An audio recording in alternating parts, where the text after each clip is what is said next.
Hello, friends, and welcome. I'm going to make something not typical for me, so I'm also not putting out my typical intro. This is actually going to be a video in response to, let me pull up the official title of that video because I don't want to get it incorrect. Yeah, this is a video by Violet Pages, who titled their video "Turning My Old iPhone into a Kindle e-reader tool." And in it spoke about like how to Kindleify my phone. In the video, Violet Pages has an old device that they changed a bunch of settings on to mimic certain e-reader functions. And the reason I even found it is I was searching for information on e-readers and e-reader alternatives. The reason being, I have been very tempted by purchasing an e-reader lately. I've really wanted to get one, but a couple of reasons have stopped me. One, I don't have the cash to buy an e-reader right now.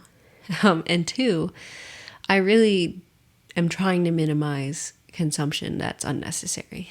The reason it's been so tempting to me is the idea of minimizing my bookshelf and having everything all compact in one place to hopefully read more. I used to be a really avid reader, and then I had a kid and have not been.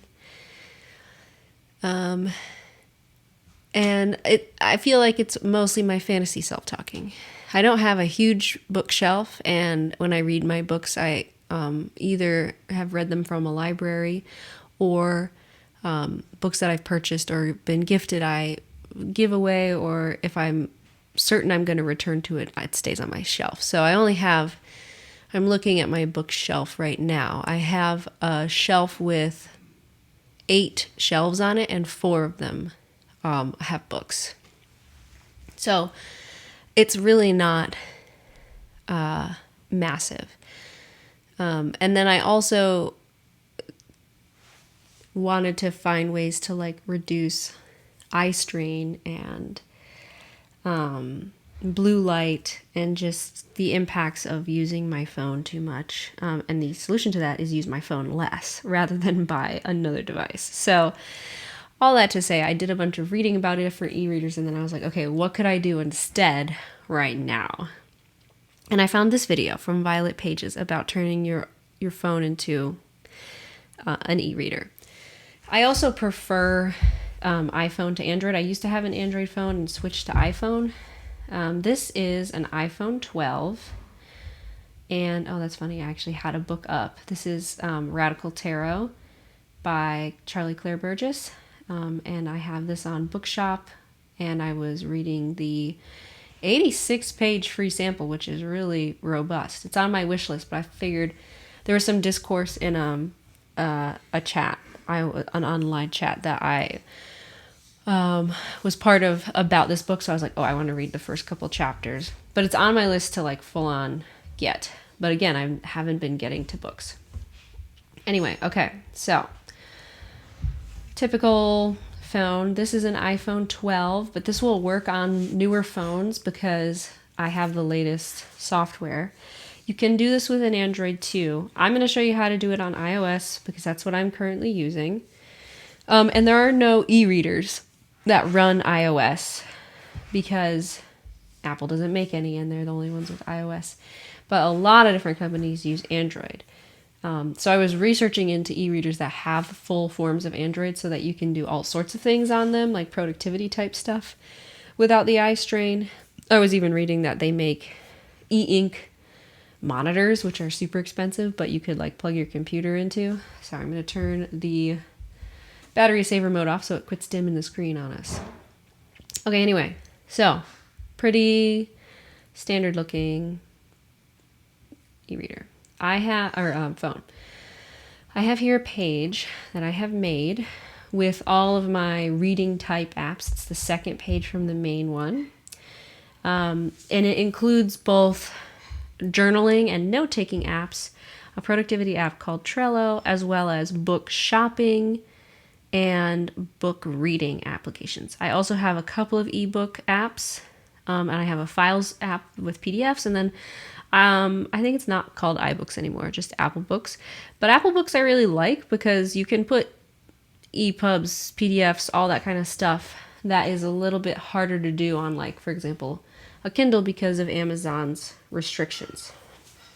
And for folks trying to get away from Amazon, but you don't want to give up your Kindle, I would really recommend going and looking up how to jailbreak your Kindle, which is entirely legal. And it helps you really own the books you've purchased rather than long-term renting them from Amazon. And it's a pretty simple process.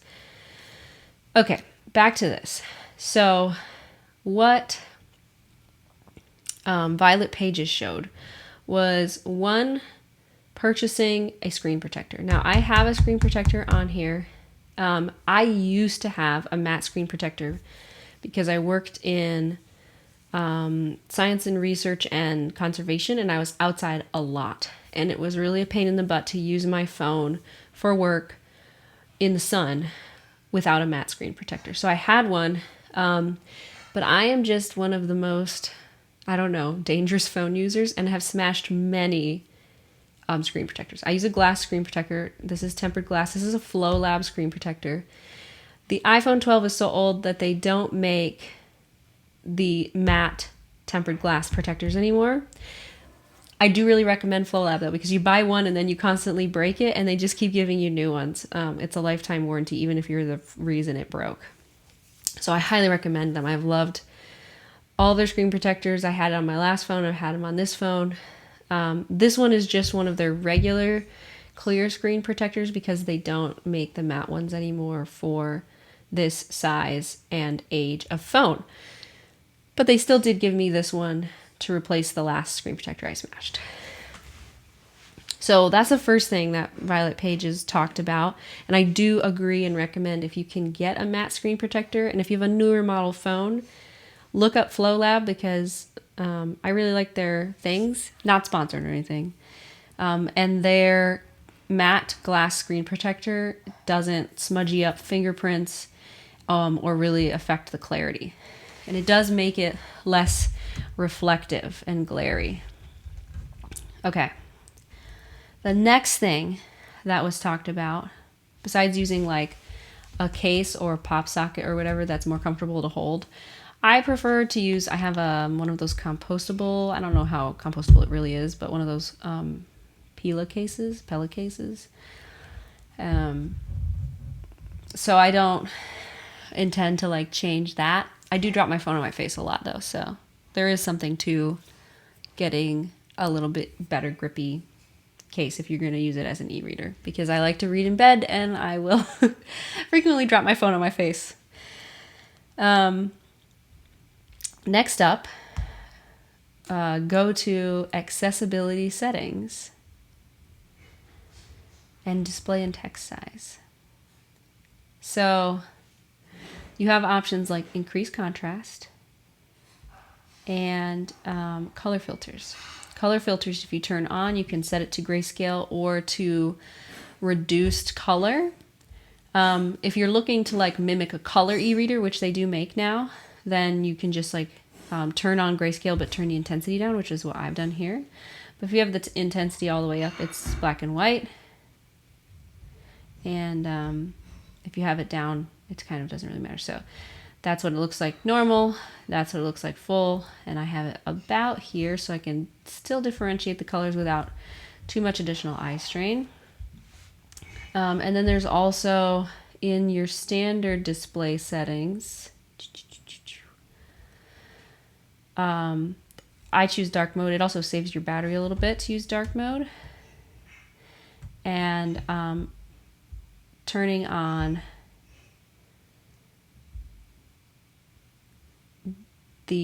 so it's actually on already. So here is with the blue light in all its glory. Turning on night shift and at the warmest setting, reduces the blue. So all of those things were turned on, but in the video that Violet Pages made, they talk about how they have an old phone that they're doing this with so that they can turn off notifications, keep these settings without having to mess around with them all the time, etc. But what I wanted to share today, after that extremely long 10-minute preamble, is that you can program your phone to toggle it on and off. And what I have done here is I have e-reader on and e-reader off. So if you press the e-reader off, it becomes the clear blue light, bright, full color. And if you turn the e-reader mode on, it increases the contrast of the words. It dulls everything down to the setting I chose, or you can make it fully grayscale. And you could also set it if you wanted. I didn't because I just prefer not to. You could set it to a specific focus mode, or to turn off all notifications, or to have it on Do Not Disturb with a push of a button. Or you can say e-reader mode on. Okay. And then it's turned on. Or you can just hold the button. E-reader mode off. Okay. And this is achieved using the Shortcuts app, which is right here. I have a few different shortcuts. And these ones I made myself. And I'm going to show you how. It's really simple. You would just click Add. And then you would start finding in here the things you want to turn on. You can search for the actions, or you can search for the specific app. Most of these are actions from the Settings app. And you just like pile them all up together. And oops, I just turned it on.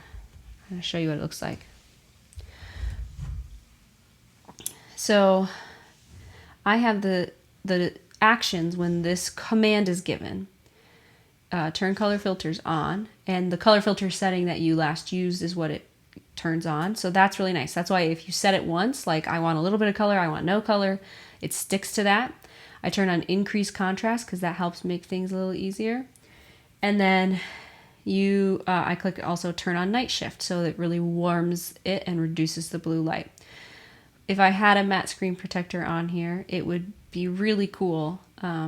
And in the future, when this phone finally kicks the bucket, which I hope doesn't happen for a long time. Don't listen, phone. I don't want to like jinx you.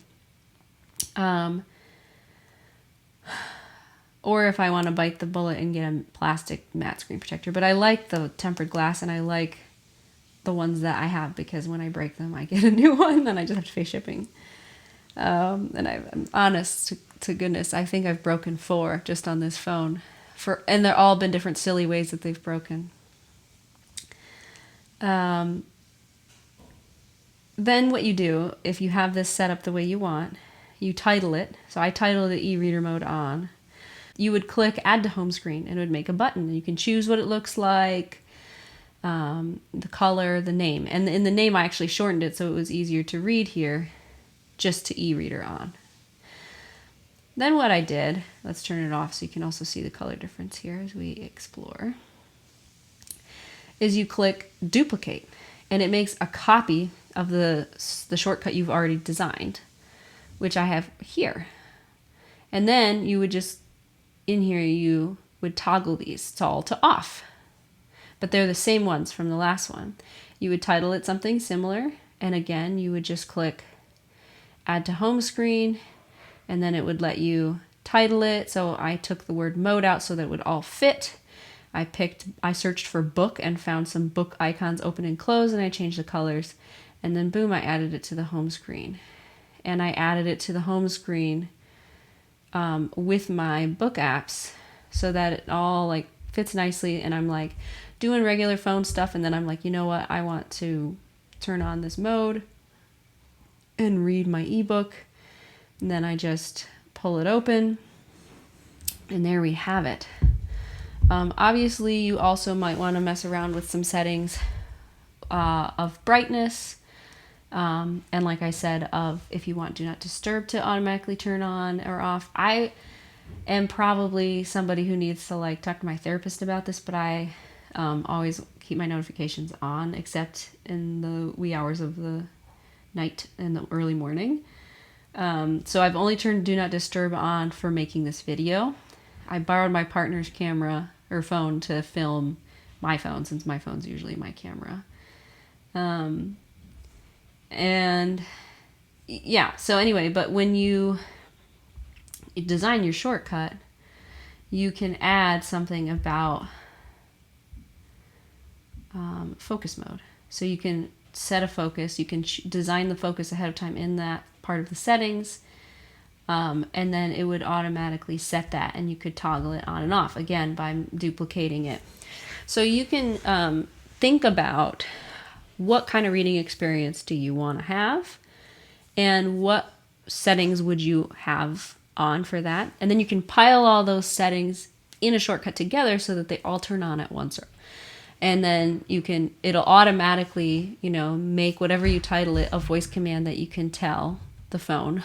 Or, if you hold down the button, you could also just type it in. And when you make it a button on your screen, you can very easily toggle it on and off quickly. So I just want to say, thank you to Violet Pages for making that video and showing me some of the settings that you thought of and shared. And I just wanted to add my 2 cents to contribute because, if we can reduce our consumption or make the things we currently have last, or just, try and focus on the practical and see if that gets us by, or if we really do want to change, in the future, I might actually get an e-reader. But for now, I'm going to try this and make sure that I do truly have a habit of reading ebooks and am productive or more focused or read more before I go out and buy a fun new toy for my fantasy self, right? So it was just a quick little video to talk about that. You can put any kind of apps on the page that you would want to do activities in this mode in. And you can make your shortcut design for any kind of mode if you want a music mode or just specific design or look to your phone mode, because you can toggle dark mode on and off or what have you with that. The shortcuts are very much fun and customizable and nearly endless. And I know that there's options to do things similarly on Android. But I do think that a screen protector is a good idea, especially tempered glass, because if you drop your phone a lot, or you smash it, or you get it crushed up against things, or you accidentally set a flower pot on it, I've done other things not listed there, it will protect your screen because all of the force goes into the screen protector. And I've had plastic ones that have not saved my phone, which is why one of the reasons I switched to using glass screen protectors. All right, I hope you enjoyed, and thank you for watching. Let me know in the comments if you have an e-reader, how do you like it, if you just read paper books, if you prefer reading just on your phone or on your computer.